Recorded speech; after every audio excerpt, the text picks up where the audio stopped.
പ്രസവത്തോടെ ഒരു സ്ത്രീയുടെ ജീവിതം ആകെ മാറി മറയുകയാണ് ചെയ്യുന്നത്. അവളുടെ ശരീരത്തിന് വലിയ രീതിയിലുള്ള മാറ്റങ്ങൾ സംഭവിക്കുന്നു. കുഞ്ഞ് മരണപ്പെട്ടു എന്ന് കരുതി മാർത്തയ്ക്ക് പോസ്റ്റ്മോർട്ടത്തിലൂടെ കടന്നു പോകാതിരിക്കാൻ കഴിയില്ലല്ലോ. അതെ, അമ്മയായാൽ ഉണ്ടാകുന്ന എല്ലാ മാറ്റങ്ങളും അവളുടെ ശരീരത്തിനും സംഭവിക്കുന്നുണ്ട്.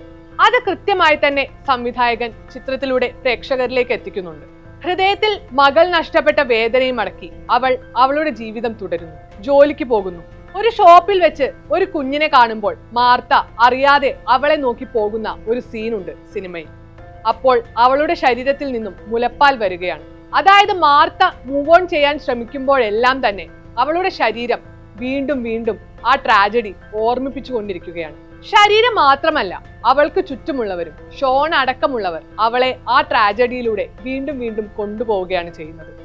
ഒരു കുഞ്ഞ് മരിച്ചാൽ അമ്മ എങ്ങനെയാണ് അതിനെ നേരിടേണ്ടതെന്ന സമൂഹത്തിന്റെ രീതികൾക്ക് വിപരീതമായാണ് മാർത്ത സിനിമയിലുടനീളം പെരുമാറുന്നത്. അവളുടെ അമ്മയും പാർട്ട്ണർ ഷോണും സഹോദരിയും എല്ലാം എക്സ്പെക്ട് ചെയ്യുന്നത് സമൂഹം പറഞ്ഞു വെച്ച ആ രീതിയാണ്. എന്നാൽ മാർത്ത ശക്തമായി തന്നെ മൂവ് ഓൺ ചെയ്യാനാണ് ശ്രമിക്കുന്നത്.